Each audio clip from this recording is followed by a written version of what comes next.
Graças a Deus, irmãos, que bênção, não é? Só o Senhor é Deus, poderoso, glorioso, eterno, único, não é? Nosso Deus é tremendo, glória a Deus. Que bom que nós estamos aqui mais uma vez para compartilhar a santa e poderosa palavra do nosso Deus. Já deixa aí a sua Bíblia aberta, por favor, no Evangelho de João, no capítulo 10, por favor. Evangelho de João, capítulo 10. Tem algumas coisas que só Jesus Cristo é. Não existe mais espaço para ninguém. Só Jesus é. Só Ele é Rei dos reis e Senhor dos senhores, né? Só Ele é Deus eterno. Eternidade é um atributo que só Deus tem. Só Jesus tem esse atributo. Só Jesus é o bom pastor, não é verdade? Só Jesus tem todo o poder no céu, na terra e debaixo da terra. Está escrito lá em Mateus 28, 18, em Filipenses capítulo 2 também. Só Jesus lê coração, mente, não é verdade? A nossa mente, o nosso coração, Jesus lê sem fazer nenhum esforço. Só Jesus é onisciente, irmãos, sabe todas as coisas.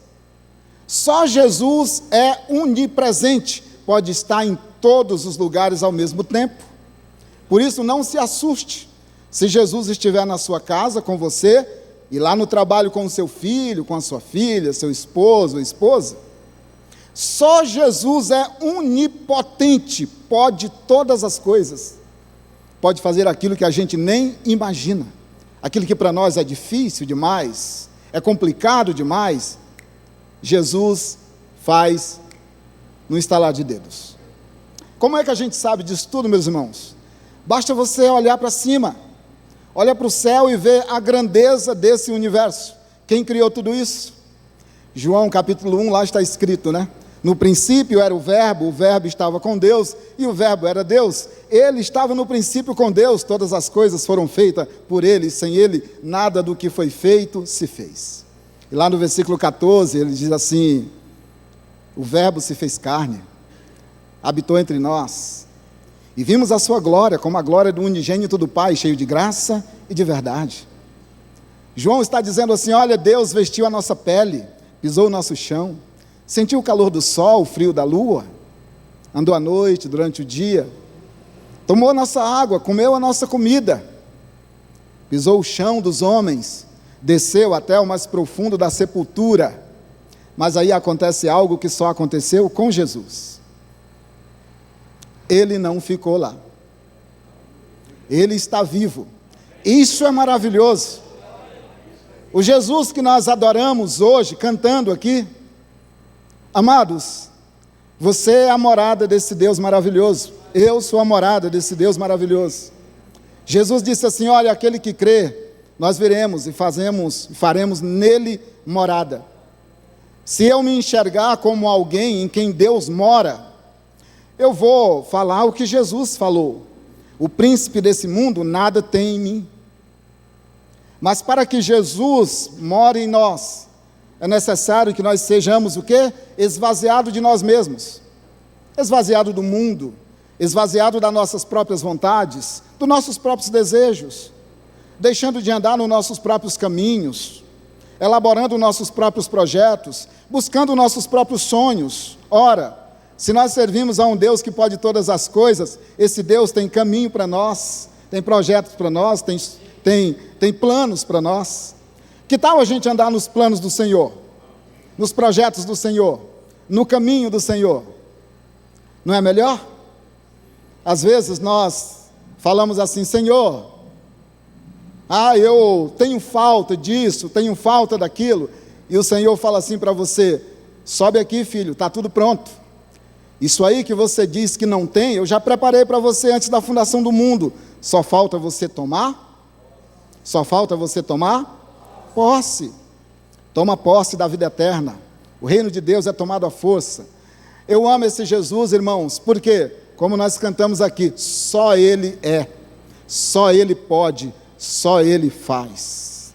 Aquilo que não podemos fazer, Ele pode, aquilo que não sabemos fazer, Ele sabe. Eu amo o Senhor Jesus por isso.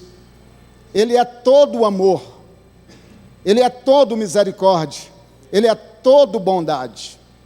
E toda essa bondade que foi mostrada na cruz, irmãos, Ele é a nossa vitória, Ele é o nosso Deus, o nosso único, verdadeiro e suficiente Senhor, é o nosso Senhor e Salvador, Jesus Cristo. Amém? Meus irmãos, eu falei domingo um pouco sobre o Evangelho de João, e hoje vou compartilhar mais uma porção do Santo Evangelho que o apóstolo João escreveu. Eu disse aos irmãos que quando João escreveu o Evangelho, ele tinha um propósito, tá?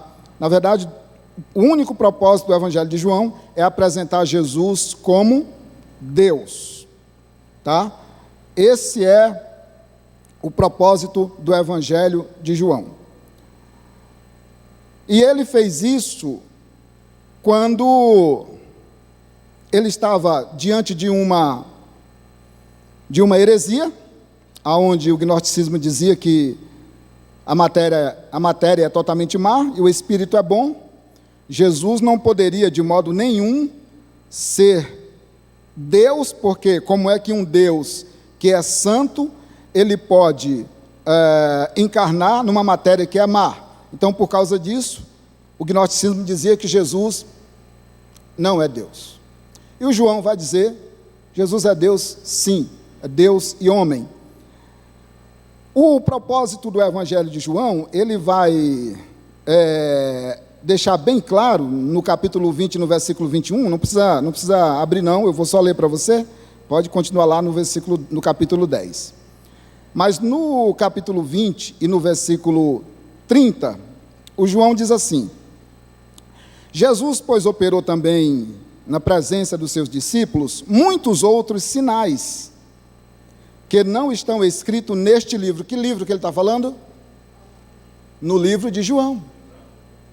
Ele está falando do Evangelho de João. Ele diz, Jesus operou muitos outros milagres que não estão escritos neste Evangelho, no Evangelho de João. É isso que ele está dizendo, né? No versículo 30. Aí ele diz assim, que não estão escritos nesse livro. Ele diz assim, estes porém, o quê? Estes milagres que estão escritos nesse livro. Estes, porém, foram escritos para quê? Creiais que Jesus é o Cristo, o Filho de Deus. Então veja que ele está deixando bem claro, esses milagres que estão neste Evangelho de João, eles estão escritos aqui para que nós creiamos que Jesus Cristo é o Filho de Deus. Esse é o primeiro propósito. Os milagres que foram registrados aqui no Evangelho de João foram registrados, e João diz assim, para que nós creiamos que Jesus Cristo é o Filho de Deus, o Cristo. Qual é o segundo propósito? O segundo propósito está aqui, E para que, crendo, tenhais vida em seu nome. Então ele está dando aqui dois propósitos pelo qual ele escreveu esse Evangelho. O primeiro é, você precisa crer que Jesus Cristo é o Filho de Deus, o enviado do Senhor. Para isso esses milagres estão aqui. Aí o segundo é, se você crê nisso, você tem vida nele. É os dois propósitos do Evangelho de João, para por aí.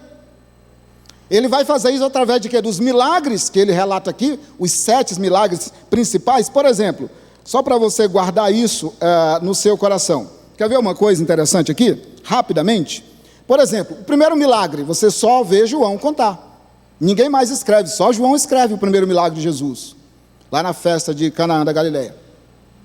Nenhum dos outros 3 evangelistas, 3 discípulos, escreve. Só João escreve. Quer ver mais? A conversa de Jesus com Nicodemos, só João relata isso. Mateus, Marcos e Lucas não relata. Entende? Outro, a conversa de Jesus com a mulher samaritana, você só encontra no Evangelho de João. Você não encontra nem em Mateus, Marcos e Lucas, não encontra lá.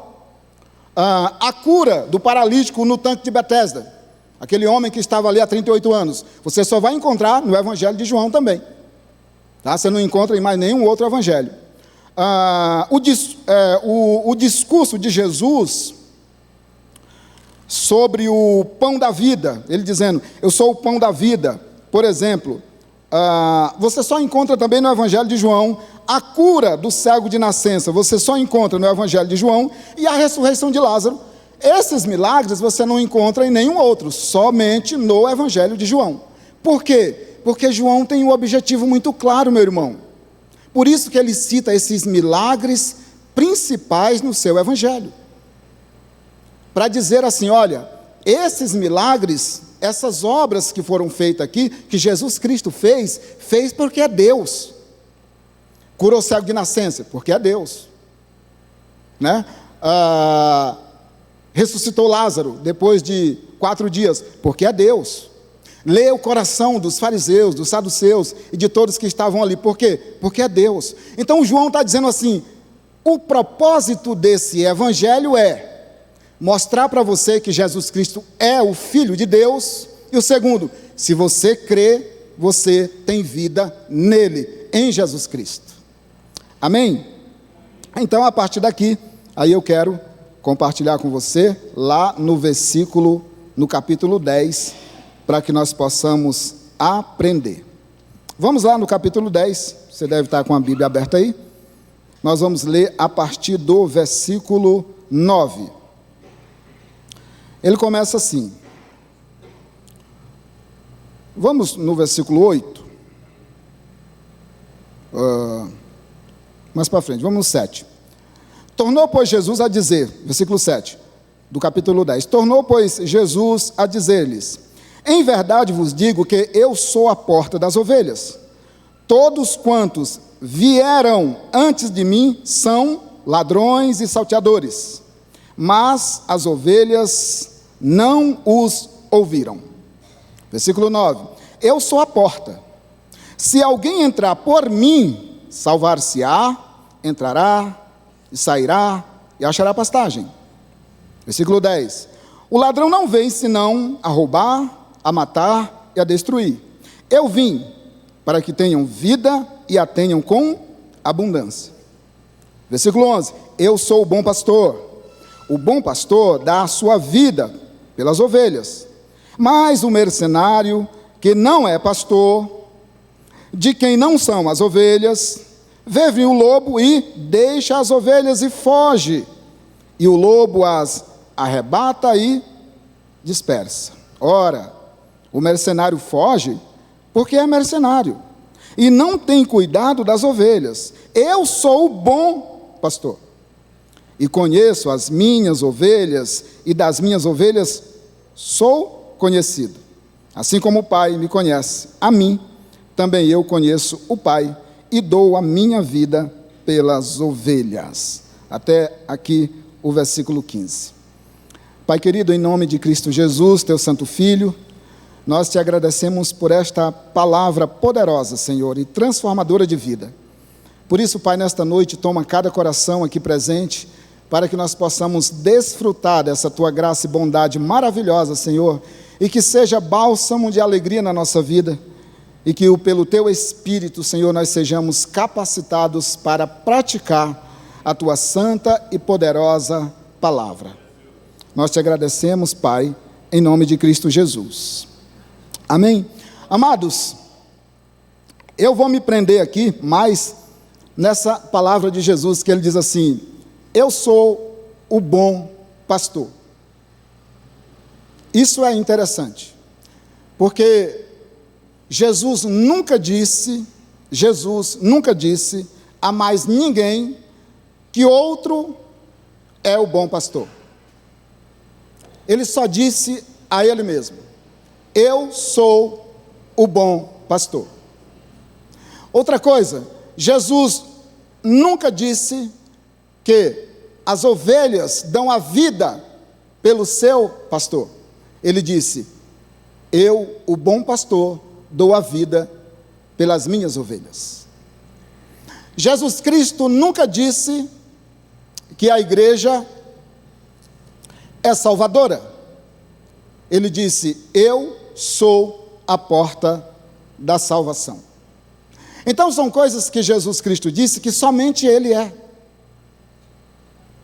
Obviamente nós vamos encontrar no nosso caminho, na nossa caminhada, muitos homens inteligentes, eloquentes, conhecedores, e que às vezes até se apresentam como um pastor muito bom, ou bom pastor. Mas Jesus Cristo disse: o bom pastor sou eu. Pastor com letra maiúscula, né? Como disse aqui o pastor Nilo. Eu sou bom pastor porque dou a vida pelas minhas ovelhas, disse ele.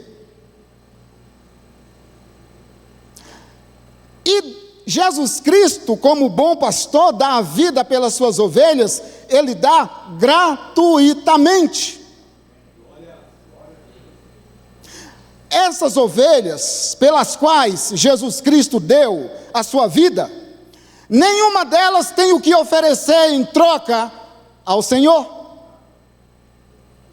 Todas são dependentes de Jesus Cristo. Todas receberam de graça o dom da vida, a vida eterna, a salvação. Ele disse: eu sou o bom pastor, porque eu dou a minha vida pelas minhas ovelhas. Aqui existe uma outra característica desse bom pastor, o nosso Senhor e Salvador Jesus Cristo. Ele disse: são as minhas ovelhas. Ele nunca disse que o pastor da congregação é o pastor das ovelhas. Ele nunca aplica o pastor da congregação como dono das ovelhas, mas ele se aplica como dono, porque de fato é. Ele se aplica como proprietário, porque comprou. Ele se aplica como dono, porque comprou e pagou. E pagou um alto preço. Pagou com a sua vida. Por isso, meu irmão, João está dizendo assim: qualquer homem, qualquer mulher, qualquer pastor, qualquer um que queira substituir o sumo pastor, o grande pastor, o supremo pastor, o bom pastor, qualquer um que queira substituí-lo, ele é classificado como mercenário, mentiroso, ladrão, salteador. Por quê? Porque não entrou pela porta. Entrou por trás, pulou o muro. Só Jesus é o bom pastor. Só Jesus é o dono das ovelhas. Só Jesus derramou o seu sangue. Só Jesus sofreu a morte da cruz. É por isso que a congregação não pode, eu vou dizer 3 vezes, não pode e não pode ser governada por homem. Porque ela não pertence a homem. Ela pode ser administrada, ela pode ser orientada, mas governo, quem tem é o bom pastor. É o sumo pastor, é o grande pastor. Ele tem governo, ele é o governo. Todos nós somos co-pastores. e eu que sou o menor, sou o cocó, pastor. Os irmãos que estão há muito tempo na caminhada, com as suas experiências, pode dizer: eu sou co-pastor de Jesus, eu sou cocó, pastor. Porque Ele é o bom pastor. É Ele que conhece a sua congregação por dentro. É Ele que conhece a necessidade da congregação. É Ele que conhece o caminho por onde a congregação tem que andar. É Ele que conhece cada passo que a congregação tem que dar. E se Ele resolver disciplinar, problema dele, Ele é o dono. Se Ele resolver abençoar, problema dele, Ele é o dono. Se Ele resolver amanhã fechar as portas desse templo, problema dele, Ele é o dono. E se Ele resolver encher esses bancos de pessoas, as portas lá fora, problema dele, Ele é o dono. Ele disse assim: eu sou o bom pastor. Eu faço com as minhas ovelhas o que eu quero, porque eu dei a minha vida pelas minhas ovelhas. Um outro ponto interessante nisso aqui, amados, é que é muito gratificante nós sermos ovelhas de Jesus Cristo. Sabe, no tempo que João escreveu esse evangelho, havia dois tipos de aprisco. Veja bem, havia um aprisco grande, aonde todos os pastores guardavam as suas ovelhas à noite, no tempo do frio. Por isso que Jesus vai aplicar aqui a figura do porteiro. Então havia um aprisco grande, aonde à noite, no tempo do frio, os pastores chegavam com os seus rebanhos e se identificavam ao porteiro. O porteiro abria e ele chamava as suas ovelhas pelo nome e ia para um lugar dentro daquele aprisco grande. Daqui a pouco chegava o outro pastor e fazia a mesma coisa. Por isso que Jesus vai dizer: as minhas ovelhas conhecem o quê? A minha voz. E havia o aprisco de verão, que durante a noite não era tão quente e nem muito frio, era uma temperatura mais agradável. Esse aprisco, ele ficava um pouco mais longe, então o pastor não trazia as suas ovelhas para aquele aprisco grande, ele ficava lá. Então, como é maravilhoso a gente entender isso aqui, amados. Nós somos ovelhas de Jesus Cristo. Jesus é o bom pastor que cuida. Jesus é o bom pastor que guarda. Jesus é o bom pastor que protege. Jesus é o bom pastor que abraça. Jesus é o bom pastor que ama. Jesus é o bom pastor que socorre a ovelha no momento da sua grande necessidade. Jesus é o bom pastor que conhece o sofrimento das suas ovelhas. Ele sabe quando elas têm fome. Ele sabe quando elas têm sede. Ele sabe quando as suas ovelhas estão com problema de saúde. Ele sabe quando elas estão fracas. Ele sabe de tudo isso. Ele é o bom pastor que cuida das suas ovelhas. E como é maravilhoso a gente saber, somos ovelhas de Jesus Cristo.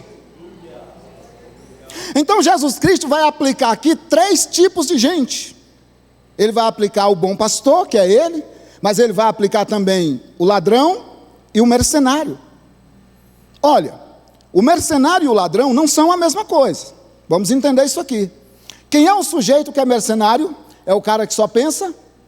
O cara que é mercenário aqui é um cara que é contratado para cuidar das ovelhas. Por isso Jesus vai aplicar a figura do lobo.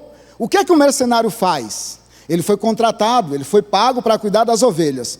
Quando vem o lobo, o que ele faz? Ele foge, vai embora. Ele não tem compromisso, ele não dá a vida pelas ovelhas. Ele não tem nenhuma identidade com essas ovelhas. É um negócio para ele. Agora escuta essa que eu vou te dizer. Esses dias eu estava ouvindo uma reportagem de um pastor que vendeu a sua congregação com mais de 300 ovelhas, de porta fechada, aqui para o lado do sul. Vendeu e foi embora. Que compromisso esse homem tem com essa casa? Nenhum, é mercenário. Quando o lobo vem, o mercenário vai embora, ele não tem compromisso com as ovelhas. Ele não vai colocar a vida dele em risco. Ele vai atrás de um outro aprisco. Ele vai atrás de outras ovelhas. Ele vai atrás de ganhar dinheiro em outro lugar. Por quê? Ele é mercenário. Ele tem compromisso com o dinheiro, ele não tem compromisso com ovelhas. Ele não tem compromisso com o reino. Mas Jesus aplica aqui também a figura do ladrão. O ladrão, qual é a profissão do ladrão? Roubar. Ele rouba a lã das ovelhas. Ele rouba o sonho das ovelhas. Ele rouba os projetos que Deus colocou no coração das ovelhas. E esses ladrões, você pode estender um leque muito grande. Religião é um tipo de ladrão que rouba a fé das pessoas, engana. Homens que se levantaram, inclusive no tempo de Jesus, dá uma lida no contexto real da época de Jesus. Real que eu digo na perspectiva dos reis. Dá uma lida sobre os faraós, os Césares, os Herodes, entre outros. Sabe como é que eles eram vistos naquela época? Como reis. Mas não eram reis num contexto de ser rei e houve uma sociedade, não. Eles eram vistos num contexto de um rei divino. Sabe como surgiu esse negócio aqui que nós chamamos de púlpito? Que a gente gosta de estar aqui em cima, porque a ideia de nós estarmos aqui mais alto e tal. Por isso que Jesus sempre ensinava sentado, é uma tradição judaica, principalmente na época. Sabe como surgiu esse negócio de púlpito aqui? Isso aqui surgiu no tempo dos faraós, por exemplo, e dos Césares também. A ideia era que havia um púlpito assim, e uma brecha no teto. E essa brecha coincidia com o sol sobre o rei, e o rosto dele brilhava. E a ideia era que ele era irmão do sol, por exemplo. Faraó tinha isso aí, nos faraós do Egito, os Césares. Essa era a ideia. Púlpito nasceu assim. Então você vê Jesus dizendo, eu sou o bom pastor, não porque eu me coloco acima das minhas ovelhas, sendo eu iguais a ela, não. Ele está dizendo, eu sou o bom pastor, mas ele vai dar uma característica de quem ele é, eu dou a vida por elas. Eu não compro nada delas, e nem vendo nada a elas, a vida eu dou gratuitamente, e elas me seguem, elas conhecem a minha voz, elas ouvem, elas me seguem. Então, Jesus Cristo não morreu na cruz esperando que eu ou você, meu irmão, como ovelha, fôssemos o recompensar com algo que ele estaria precisando, de modo nenhum. Jesus Cristo nos deu a vida eterna gratuitamente, a nossa salvação gratuitamente. Quando Jesus Cristo morreu na cruz, aquela morte era nossa. Ele morreu no nosso lugar. Foi uma morte vicária. Ele nos substituiu na cruz. Então Jesus tem autoridade para dizer assim, ó, eu sou o bom pastor. As ovelhas são minhas. As minhas ovelhas, elas ouvem a minha voz, elas conhecem a minha voz, elas me seguem, as minhas ovelhas. É um bálsamo para a nossa alma, para o nosso coração. quando nós sabemos que nós somos ovelhas do bom pastor Jesus Cristo, nosso Senhor. É muito bom isso, porque eu estou sendo ovelha de um pastor que, primeiro, é bom. Imagina que Jesus Cristo, irmãos, é o Todo-Poderoso. Está escrito, Mateus 28, 18, Filipenses capítulo 2, Colossenses capítulo 1. Então veja, Jesus Cristo é o Todo-Poderoso, é o Deus Todo-Poderoso, e esse Deus que é Todo-Poderoso é bom. Imagina se não fosse, aonde nós estávamos se esse Deus que tem todo o poder não fosse bom, misericordioso. Qual era a nossa situação hoje? Imagina se Ele não está disposto a dar a vida pelas ovelhas. Então, primeiramente, nós somos ovelhas de um pastor que é bom. Então isso já é uma alegria para o nosso coração. E aí ele diz assim, as minhas ovelhas, olha, presta atenção nisso aqui, amado. Ele diz assim, as minhas ovelhas, elas me conhecem, e eu as conheço. Meu amado irmão, eu vou te dizer como é que eu te conheço. Eu te conheço pela roupa que você veste. Eu conheço o pastor Serginho pelo carro que ele usa. O pastor Disseu pela roupa que ele veste. A Honorina eu conheço por esses cabelos brancos. Graças a Deus por isso. O Napoleão eu conheço de andar com ele várias vezes, evangelizando. Eu conheço você assim, meu irmão. Pela roupa que você veste, pela casa que você mora, pelo carro que você usa, pelo celular que você manda as mensagens, pelo relógio que você tem no braço. É assim que eu conheço você. Eu só consigo chegar até aí. Alguns de vocês eu não conheço nem pela casa que mora, que eu nunca fui. E vocês também não me conhecem pela casa que eu moro, que nunca foram. Então aí já é uma falha primeiramente minha. É assim que eu conheço vocês, meus irmãos.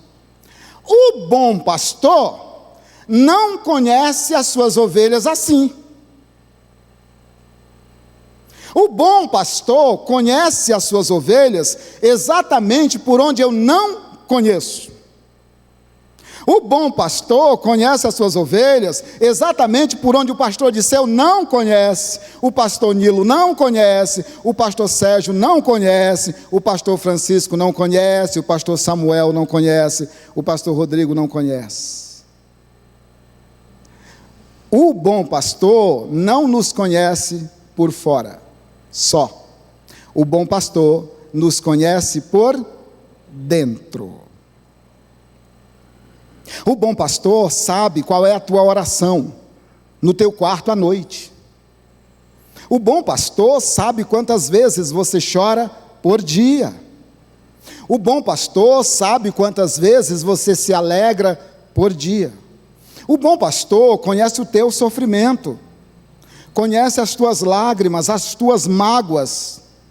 O bom pastor lê o teu coração, a tua alma, o teu espírito. O bom pastor conhece nós por dentro. Oh, meu amado irmão, como é bom saber que o nosso supremo pastor conhece a nossa vida por inteira. Não falta nada. Não há um ponto, não há uma vírgula, não há um jota da nossa vida que o sumo pastor não conheça. Se você entende, se você acha que o nosso bom pastor Jesus Cristo não sabe o teu sofrimento, você está enganado, meu irmão. Ele sabe sim o seu sofrimento. Ele sabe as suas lutas. Ele conhece as nossas falhas, as nossas pelejas, as nossas dúvidas, os nossos medos. Ele conhece tudo. O nosso pastor, ele tem o controle total da situação. Não é o controle parcial, meu irmão, é o controle total. O nosso pastor Jesus, o bom pastor, é aquele que tem a nossa resposta antes da pergunta. Sabe o fim das coisas antes do começo.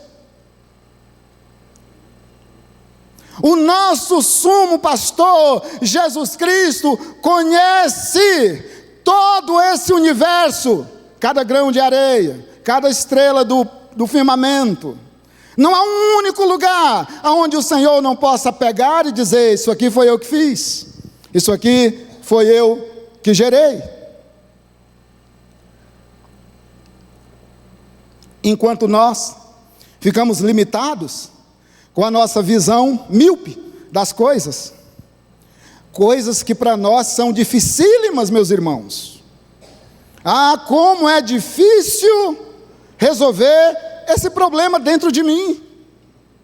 Meus medos, dúvidas, necessidades. E aí, meu irmão, eu posso te dizer algo? A maioria das vezes, quando eu vou criar aqui uma imagem na sua cabeça, para você entender isso. Imagina que tudo que você tem pedido para o nosso Senhor e Salvador Jesus Cristo, pedido ao Pai em nome do Filho, o que você tem pedido para Ele é dons espirituais. Você tem pedido o dom de profetizar, o dom de curar, variações de línguas, interpretar, dom de profetizar, maior e mais importante dom da congregação, o dom do amor, da fé. Tudo isso você tem pedido para o Pai em nome do Filho. Como nós somos ovelhas de Jesus, eu não tenho dúvida nenhuma que Ele ouve as nossas orações. Concordam comigo? Ele ouve as nossas orações. Bem, agora pensa comigo. Imagina que o Pai, o Filho e o Espírito Santo resolvem então te encher desses dons maravilhosos que você tem pedido a Ele. Então vem o Pai, o Filho e o Espírito, cada um vem com esses dons, o Espírito vai fazer isso na sua vida, chegam até você, e quando eles olham, quando o Senhor olha para você, para dentro do teu coração, para dentro da tua alma, no âmago do teu ser, o que Ele vê é que esse vaso, que deveria estar vazio de si mesmo, para ser cheio de Deus, quando Ele olha para esse vaso precioso, Ele vê que tem muita coisa. Digamos que isso aqui é só uma figura de linguagem. Imagina o pai falando para o filho para o Espírito, dizendo assim: não dá para encher de dons, tem muita coisa. Está vendo ali? Orgulho tem que sair, soberba tem que sair, olhos altivos tem que sair, a mentira tem que sair, o orgulho tem que sair. A gente só pode encher esse vaso desse tesouro maravilhoso que nós temos e poderoso, se ele estiver vazio. Essa é a lógica, meu irmão, inclusive aqui, eu não sei como chama, mas no nosso mundo real. Eu só consigo encher essa garrafa de água se ela tiver. O que diz as Escrituras? Que nós somos o quê? Um vaso. E que o Senhor quer nos encher de dons, armas poderosas, para nós lutarmos contra as hostes celestiais da maldade, as fortalezas do inimigo. Se eu não tiver vazio de mim, não tem como encher. Se eu não me esvaziar, como é que Deus vai me encher de dons, se eu estou cheio dos meus próprios dons, não tem espaço. Esses dias eu estava conversando com um irmão, ele falou para mim assim: pastor, olha, eu conheço uma pessoa que agora ela só está ouvindo pregações de alto nível. Eu falei: eu estou fora, não vai dar para mim, porque eu não tenho alto nível. Então ela tem que ouvir João Batista, João Evangelista, que teve a revelação do Apocalipse, eu não sei quem mais. Só pregação de alto nível. Se a palavra estiver na boca de um irmão que não é do alto nível, eu não ouço, eu não vou. Você está enganado, meu amado irmão. O culto não é para você, e a palavra não é para lhe agradar. O culto é para Jesus, e a palavra é para nos sarar, nos curar, nos ensinar. É para isso. Então, nem sempre os pastores que aqui ministram, ou qualquer um dos irmãos que Deus levantar para ministrar, vai falar o que eu quero ouvir, ou vai fazer do jeito que eu quero. Não. Se for assim, organiza um culto para você.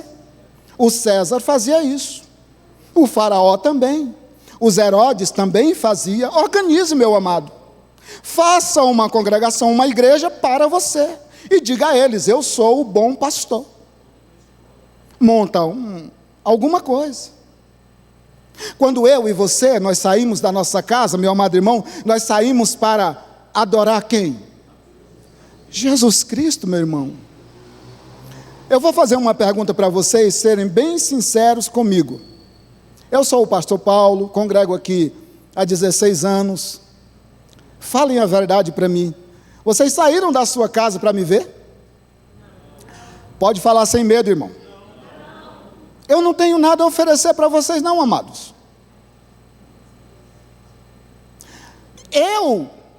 O que eu tenho, vocês não querem. Vocês não querem. O que eu tenho, vocês não querem. Eu estou dizendo nos aspectos comuns, né? Entendeu? Vocês não saíram de casa para me ver. Vocês não saíram de casa para me ouvir. Vocês estão me ouvindo porque eu estou ministrando. Mas a minha voz só pode chegar nos seus ouvidos. Mas esta palavra, pelo poder de Deus, pelo poder do Espírito Santo, pode chegar no teu coração, na tua alma, e te renovar, te fazer um homem e uma mulher nova. Aleluia.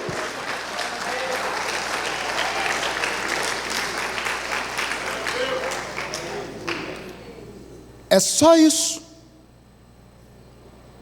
Então, quando eu reconheço o senhorio de Jesus Cristo sobre a igreja, eu começo a entender que há coisas que Jesus está fazendo hoje, que eu só vou compreender lá na frente, bem na frente, como compreendeu Nicodemos, por exemplo.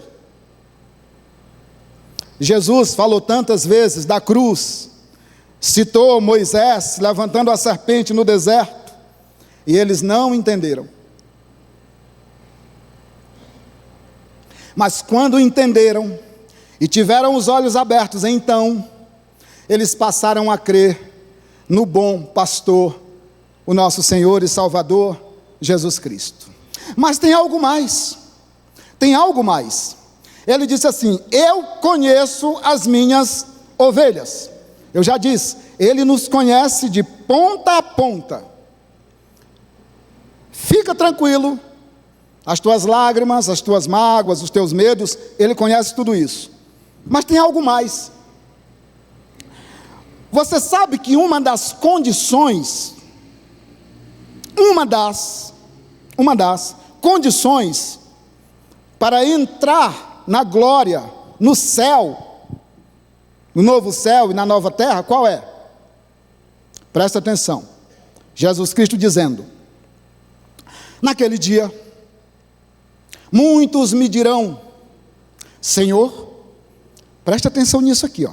Senhor, em teu nome, nós expulsamos demônios, nós fizemos milagres, fizemos coisas maravilhosas. eu vou te fazer uma pergunta, meu amado irmão. Quem é que expulsa demônio? Não, para aí, vocês não entenderam. Na terra, quem é que sai por aí batalhando, expulsando demônio? Os crentes, amados. É crente que faz isso. Você vê o ímpio lidando com essas coisas? Não, é crente. É crente que sai por aí, desbravando, expulsando o demônio. É crente que faz essas coisas, não é? Quem é que faz milagres? Milagres é obra de assombro. Quem é que faz? É crente, meu irmão. Por meio do nome de Jesus. Mas é os crentes, é a igreja que faz isso. Certo? Muito bem. Então Jesus Cristo disse assim: é verdade, vocês fizeram tudo isso mesmo. Não foi vocês que fizeram. O meu nome sim faz tudo isso. Mas olha que tristeza. Ele diz assim: afastai de mim, vós, que praticais a iniquidade, porque eu não vos... Pois é. Para entrar no céu tem que conhecer Jesus, tá? Se Jesus conhece as suas ovelhas, as ovelhas conhecem o seu pastor.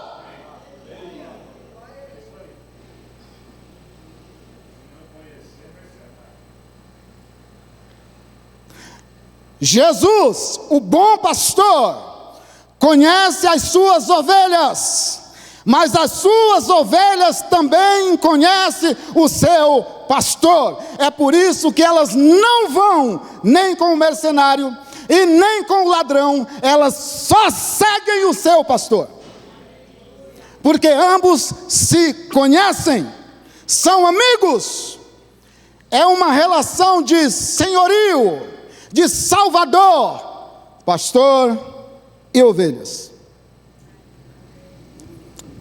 E aí você me diz assim: pastor, então o senhor é um pastor, então o senhor está frito. Como eu disse para vocês, os irmãos aqui são co-pastores, eu sou co-pastor, tá certo? Mas irmãos, Jesus Cristo, nosso Senhor, o grande pastor, lá em Hebreus ele é chamado de o supremo pastor, sumo pastor. Mas veja bem, eu já ouvi pessoas falando assim: a igreja de Cristo Jesus é o Espírito Santo que ensina, não precisa de homens para ensinar. De fato, é o Espírito Santo que ensina, mas a igreja é um lugar organizado, amados. Portanto, se você ler as cartas do Apocalipse, as 7 cartas, as 7 igrejas, você vai ver Jesus Cristo dizendo assim: ao anjo da igreja, escreve isso, ao anjo da outra igreja, escreve isso. Mas observe um detalhe importante: tanto a igreja como os pastores estão aonde? Aonde estão? Nas mãos de Jesus. Portanto, meu irmão amado, se Jesus Cristo levantou dentro do ministério da congregação homens e mulheres para dar direção, foi Ele que fez. O que os homens não podem, não devem, é querer tomar o lugar do sumo pastor, do grande pastor, do bom pastor. Porque no final de tudo isso, eu e você, meu irmão, nós estamos debaixo do mesmo senhorio, do mesmo poder, dependendo do mesmo sangue, salvo pelo mesmo sacrifício, e recebemos a mesma vida eterna do mesmo Deus, o nosso Senhor e Salvador Jesus Cristo, o nosso bom pastor. Por isso, quando você pensar em um bom pastor, pense primeiramente em Jesus Cristo, porque Ele conhece a mim e a você, de maneira que só Ele nos conhece. Fique de pé, vamos orar para a gente terminar, por favor. Senhor nosso Deus e Pai amado, nosso grande pastor, nosso bom pastor, muito obrigado, Senhor, por nos conduzir por caminhos seguros. Obrigado por nos conhecer tão bem, Senhor, e cuidar de nós. Pai, nesta noite nós queremos te dizer, como igreja, como congregação, que é uma alegria para nós, Senhor, sermos ovelhas do Senhor. Trabalha sobre o nosso coração, Senhor, para que a cada dia nós sejamos mais obedientes ao Senhor, o nosso bom pastor. Trata com cada um de nós, Senhor, nesta noite. Dá-nos sabedoria e discernimento. Enche o nosso coração da tua paz, do teu amor, da tua alegria, Senhor, para que nós venhamos todos os dias nos alegrar na tua presença. Que a tua presença seja doce, mais doce que o mel, Senhor, na nossa vida. Pai, eu te peço pela vida de cada um desses irmãos que aqui estão, Senhor, que eles possam guardar essa palavra no coração e compreender que só o Senhor é o nosso bom pastor. Nós oramos crendo em nome de Cristo Jesus. Amém, Senhor. Amém.